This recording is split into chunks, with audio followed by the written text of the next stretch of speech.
যে আপনি হোটেলে ছিলেন এবং আপনি হোটেলে ছিলেন এবং আপনি তার সঙ্গে প্রতারণামূলক করে বিয়ে করেছেন কিনা একটু বলবেন। আমি হোটেলে ছিলাম ওনার আমি ইতে ফাঁসায় বিয়া করছি কিনা। 20 লাখ টাকা নিয়ে গেছেন। আমি ওনারা ফাঁসাইনি, উনি আমারে ফাঁসাইছে। কিভাবে ফাঁসাইছে সেটা একটু বলেন। আমি আমি আর আমার বান্ধবী আমার মামার বাসায় গেছিলাম কদমতলি। আসার টাইমে গাড়ির জন্য দাঁড়ায় আসছিলাম। ওই টাইমে উনি আমার আমার আর আমার বান্ধবীর দেখা নিয়ে বলতেছে কোথায় যাবা। আমরা বলছি কি যে সিএনজির জন্য দাঁড়ায় আসছি, এই যে জুরাইন যাবো, আমরা জুরাইন থাকি। বলতেছে আচ্ছা দাঁড়ায় থাকো, পাইয়া যাবা গাড়ি। গেছে গুলা দিয়ে আবার আইসছে। আর বলতেছে কি তোমরা দুজন তো আমার ছোট বোনের মতো, তোমরা কি করো? তা আমি বললাম কি ভাইয়া আমি তো পাসপোর্ট করতে দিচ্ছি, আমি তো বাইরে চলে যাম। আর আমার বান্ধবী বলছে যে ভালো চাকরি পেলে করবো।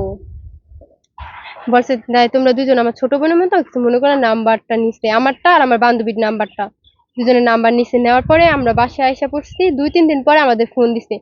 ফোন দিয়ে ওনার বাসায় ডাকে যেন তুমি আর তোমার বান্ধবী আমার বাসায় আসো। ওরও ফোন দিছে, আমারও ফোন দিছে, যেন বাসায় ডাকতেছে। আমরা গেছি যেন বিদেশের ব্যাপারে, আমি তো বিদেশ চলে যাম। আর ওর তো চাকরি দিব, মানে সরকারি চাকরি দিব। বলতাছে যে একটা সরকারি চাকরি মুখের কথা না, 16-17 লাখ টাকা লাগে। আর আমার উছিলায় তোমরা 3-4 লাখ টাকায় পাইরা যাবা। এই কথা বলে। আমি বললাম কি আমি তো আর সরকারি চাকরি করতে পারবো না, আমি অত শিক্ষিত না। না, আমি তো পাসপোর্ট করছি, আমি বাইরে চলে যাবো। বলে কি যে পাসপোর্ট করছো সমস্যা নেই, ওই লোকও আমার কাছে ভালো লোক আছে, তোমার যে বিদেশ পাঠামো ওই লোকও আছে আমার কাছে অনেক ভালো লোক, তোমার নিয়ে ভালো জায়গায় ফালাইবো, তুমি বিশ্বাস রাখো ছোট বোনের মতো। এই কথা বলার পরে আমার বলতাছে যে এই আমার পাশে রুম নাও, রুম নিলে তাহলে তোমার জন্য ভালো হবে। এই যে পাসপোর্ট করছো, এই যে মেডিকেল করতে হয়, কত কিছু ঝামেলা, এটা তো আমি তো করি নাই, জানি না। উনি বললো আর কি, তাহলে পাশাপাশি বাসা নাও, ভালো হইবো, তোমার জার্নিংটা কম হইবো, গাড়ি ভাড়া কম লাগবো, ভাড়াটা বাচ্চা যাইবো। হ্যাঁ, এইভাবে বলছে। তারপর আমরা এই জুরাইন থেকে ওই জায়গায় গেলাম, কদমতলি গোলাম বাজার ওর বাসার পাশে, মানে রুম নিচ্ছি কয়েকদিন। ওই জায়গায় থাকার পরে একদিন বলতাছে যে তোমার তোমার জন্য একটা ছেলে দেখছি। আমারও বলছে, আম্মুরও বলছে যে তুমি বাইরে যাবা জেল লেগে, ওইগুলো তোমার ওই ছেলে সবকিছু স্বপ্ন পূরণ করে দিব। হ্যাঁ, এই কথা বলার পর আমি বলছি না ভাই, আমি বিয়ে শাদী বম না, আমি বিদেশ চলে যাবো, নিজেরটা নিজেই কামাই করে সবকিছু করবো, আমার দরকার নেই ভাই, বিয়ের দরকার নেই। হ্যাঁ, এই কথা বলার পরে উনি আমার আম্মুরও বলছে আমারও বলছে, মানে একসাথেই অন্য ছেলের কথা বলছে, ওনার কথা বলে নাই। তারপর একদিন আবার কয়েকদিন পরে ওর দোকানে যে যে কালাম, যেটা আজকে আসছে বলে, ওই কালামে আমার ছাদে নিয়ে গেছে ডাইকা। নিয়ে বলতাছে কি যে নাফু, আপনি আছেন না, এই দাদারে বিয়া করেন, জল্লাদ শাহজাহানের বিয়া করেন। ওনার এই কুমিল্লাতে 5 তলা বাড়ির কাজ চলতেছে। এরপর ঢাকা কিরানীগঞ্জে 10 কাঠা জায়গা নিচ্ছে। তারপর দেশে নাকি গাড়ি কিনা দিচ্ছে 2টা ওনার বাইকনারে, ওই যে ট্রাক আছে না ওইগুলা। অনেক কথা বলছে, অনেক টাকা পয়সা আছে, বাড়ি গাড়ি আছে।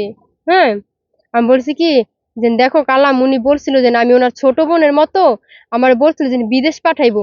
উনি ছোট বোনের মতো বললে এখন বিয়ার কথা বলতেছে। ওই টাইমে আমি ছাদে বই আধা ঘন্টার মতো কাঁদছি। পরে আইসি, আসার পরে ওনার সাথে আর আমি কথা টথা বলি না। পরে বলতেছে আমার ডাইকা নিছে যে আরে বোন ওটা দুষ্টামি করছি, দেখলাম তুমি কি কও, আরে বিয়া করবো না এটা সেটা কয়া। হয়তো আমি তো মনে করছি যে সত্যি কথা কইছে বা ই করছে, আমি তো জানি না যে ওর মতো হারামি, ও এত হারামি, ওর মধ্যে এত কিছু থাকবে। পরে আমি বিশ্বাস করছি যে মানে দুষ্টামি করেই বলছে। গেছে, তারপরে এর মধ্যে আবার কয়দিন পরে আমার আম্মু বাসায় না, ও আমারে ওর বাসায় ডাইকা নিছে, ওর রুমে ডাইকা নিছে। নিয়ে বলতাছে আমি যা বলি কথাগুলো শুনো, মন দিয়া শুনো, বসো। ও বসে ওর খাটে, আমি এই পাশে ওর সোফা আছে ওইটার ভিতরে বসছি। বসার পরে বলতাছে মন দিয়া কথাগুলো শুনো। আমি বলছি ঠিক আছে ভাইয়া বলেন। বলতাছে তুমি আমার বিয়ে করো, হ্যাঁ, বিয়ে করলে টাকা পয়সা বাড়ি গাড়ি সবকিছু তোমার নামে আমি কইরা দিব। আমি বলছি না ভাই, আমি বিয়ে করবো না, আমি বাইরে যাবো, আপনি কইছেন আমারে বাইরে পাঠাইবেন, এর লেগে আমি এই জায়গায় আইছি। আপনি যদি আমার এরকম বিয়ে করবেন, টাকা পয়সা বাড়ি গাড়ি সবকিছু কইরা দিবেন, তাহলে আমি যখন জুরাইন ছিলাম তখনই আপনি আমারে বলতেন যে না আমি তোমার বিয়ে করব, তাহলে আমি জুরাইন থেকে ওইভাবেই আসতাম। তো বলতেছি কি যে তখন তো আমি বললে তুমি তখন আসতা না, এখন আনছি দাঁড়ে, এখন কিছু কইরা বলা যাইব, এখন রাজি হইবা, কিন্তু তখন বললে আসতা না বিয়ের কথা বললে। হ্যাঁ, আমি কইছি তারপর ভাই যা হইছে হইছে, আপনি বলছিলেন আমি আপনার ছোট বোনের মতো, ছোট বোনের মতোই থাকি, মানে আমি বিয়ে শাদী করতে পারবো না। পরে বলে কি, যদি বিয়ে না করো তাহলে তোর সমস্যা হইব, তুই বাহিরেও যাইতে পারবি না। আমার মায়েরে মারবো, আমার ছোট ভাইরে মারবো, আমারে মাইরা লাইবো। হ্যাঁ, আর যদি আমি ওরে বিয়া করি তাইলে টাকা পয়সা পামু, বাড়ি গাড়িও পামু, তারপর আমার ভাই, আমার মা, আমিও বাচ্চা থাকতে পারমু। হুম এই কথা বলার পর আমি কাছে ঠিক আছে ভাই, আমি চিন্তা ভাবনা করে দেখবো না। পরে আমার বলছে যে আমার আম্মুর কাছেও বলতে না, মানে আমার আম্মুর লাগে তো জ্বর গাও, যে ও আমারে ডাকতো ওর রুমে, হ্যাঁ, 10টা নাই 11টা নাই, মানে 12টা নেই, 1টা নেই, সবসময় ডাকতো। তা আমার আম্মু বলছে কি, যে না, আপনার রুমে আপনি সময় নেই, অসময় খালি ডাকেন কি করতে, আপনার ঘরে যাইবো কি করতে, এই কথা কনে আমার আম্মুর লাগে, মানে জ্বর গাওয়ার লাগে অনেক, আম্মুর সাথে কথা বলে না, আম্মুরে দেখতে পারতো না। পরে এই কাহিনীটা হওয়ার পরে পরে আবার 2-1 দিন পরে আমারে মানে খালা দিচ্ছেন আমার ঘরের ভিতরেই ওই যে ডাকছে ওই টাইমে ও আমারে গায়ের ভিতরে হাত দিছে। হ্যাঁ, হাত দিয়া অনেক বাজে ভাবে ব্যবহার, অনেক কি বলবো, বলার মতো বাসা নেই। আপনারা বুঝে নিজের একটা মেয়ের রুমের ভিতরে ডাইকা নিয়ে কি করতে পারে, কি আচরণটা। হ্যাঁ, পরে এরকম দরাদরি করতেছে, পরে জড়াজড়ি করতেছে অনেক। আমি কিছু এখন আমি কিন্তু মানুষজন চিল্লাচিল্লি করে সবাই শুনামু, জানামু। বলে কি যে না, এগুলো কেউ বিশ্বাস করবো না এখন, যে না, আমি এত বছর পর জেল খাটটা বাইরেছি, হ্যাঁ, এগুলা কেউ বললেও বিশ্বাস করবে না, সবাই জানে যে না, আমি ভালো হয়ে গেছি, এই কথা বলে। তারপরে তুই বলবি এই সাংবাদিক পুলিশ এগুলো আমার পকেটে থাকে, এগুলো বিশ্বাস করবে না। আর একটা দেখায় বেশি, যে আমি এই মাননীয় প্রধানমন্ত্রীর বাপের খুনিদের ফাঁসি দিছি, এই জন্য সবকিছু আমার জন্য মাপ। আমারে এইগুলা দিয়ে অনেক রকম ভয় দেখাইছে, কিন্তু আমি প্রথম কোনো লোভের আমি পড়ি নাই। ও আমারে এইভাবে ব্ল্যাকমেল কইরা হে পর আমারে ও ফাঁসাইছে। তার আগে, বিয়ের আগে, ঠিক আছে, শুক্রবার দিন বিয়েটা হয়েছিল। পরে আপনার একটা স্টামে সই নিছে, বলছে এটা কোর্ট কাবিন হইব। তাই শুক্র শনি তো 2 দিন বন্ধ থাকে সরকারি। বলছে এটা হলো রবিবার দিন জমা দেবো, এখন সই করো।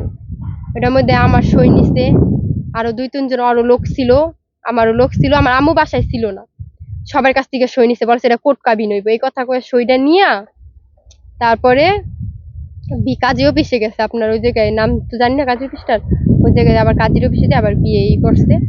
পরে একদিন এরকম মানে 1 সপ্তাহ পর বিয়ের, আমার মারে অনেক একটা কি জানি নিয়ে একটা ঝড় হয়েছে। হ্যাঁ, পরে আমার আম্মুরে বলতেছে, মানে আমার আম্মুর ঘরে আমার যাইতে দিত না, ও আমার আটকে আটকে রাখতো, আম্মুর ঘরে যাইতে দিত না। তো আম্মু ডাক দিচ্ছে, আর বলে যে ওরে ডাকতে না, এই করতে না। তারপর আমার আম্মু বলতেছে কি, যে কি লেগে আমার মেয়ের আমি ডাকতে পারবো না। ও বলে কি, এই বেডি, তোর মাইয়ের আমি কিনে লইছি 10 লাখ টাকা দিয়া। মানে আমার আম্মু বলছে, তুই কোন ব্যাংকে টাকা দিছিস আর কার হাতে টাকা দিছিস 10 লাখ টাকা, আমার মাইয়ারে কিনে লইছিস কেমনে, এটা কি আমি বেচা কিনা করছি? এই কথা বলার পর কি, কে যে দলিলে তো দিছি, হাতে না দিলে কি হয়েছে, দলিলে তো সই নিয়ে লাইছি, দলিলে দিছি মানে তোর হাতে টাকা পেছতে লেখা আছে, এই কথা বলছে আমার আম্মুরে। দলিলে সইটা কি আপনার? হ্যাঁ, আমার সই নিছে, আরো কয়েকজনের সই নিছে। কিভাবে আপনি সাদা টাকা না পাইয়া হুম? দলিল সই কোনো করেন? হাতে টাকা দেয় নাই, সাদা কাগজের সই নিছে আপনার? মানে স্টাম্প, একটা অলিখিত স্টাম্প, বলছে যে এটা কোর্ট কাবিন হইব, দাঁড়ান, উনি কোর্ট বলেন, কাবিন। আপনি মুভ নিচ্ছেন আমার কোর্ট কাবিন হইব। হ্যাঁ, নিচে রাখ। আচ্ছা নিচে রাখেন, আপনি ওনার কোর্ট কাবিন হইব, খুলে রাখেন তাহলে হবে, হ্যাঁ। কোর্ট কাবিন করব, এই জন্য এই কথা বললাম, আমার দাদা সই নিছে ওই কাগজে। একটু জানতে চাচ্ছিলাম যে আপনি বলছেন যে বারবার আপনাকে ডেকে নিচ্ছে বাসার হুম। মধ্যে, কিন্তু তার মধ্যে আবার জবরদস্তি করে এই বাজে বিহেভ করছে। হ্যাঁ, তা এর মধ্যেও আপনারা কেন ওই এলাকাটা ছাড়েন নাই? মানে আমরা- প্রেম প্রেম একটা ভাব ছিল না? না না না, ওনার সাথে কি প্রেম, ওনার মানে বাংলাদেশে কি ছেলের অভাব পাচ্ছে যে ওনার লগে প্রেম করবো? উনি তো আমার ফাঁসাইছে, উনি আমার করে ব্ল্যাকমেল করে আমার হে করে এরকম করছে। আমার দেখছে গরিব, টাকা পয়সা নেই, নাই, যে এইভাবে আমার ফাঁসা এরকম করতে পারে, সরকারের থেকে টাকা মানে করবে, যে এটা নতুন ধান্দা, যে আবার কিছু মানে টাকা পয়সা পাইলে আবার কয়দিন খাইবো, ফুর্তি টুর্তি করবো, আবার যে টাকা দেখবো শেষ হয়ে আইছে, তখন আবার আরেকটা মেয়েরে ধরবো, এরকম আবার নাটক সাজাইবো, আবার এই খয়রাত চাইবো। আচ্ছা, আপনার নামে যে অভিযোগগুলো করলো যে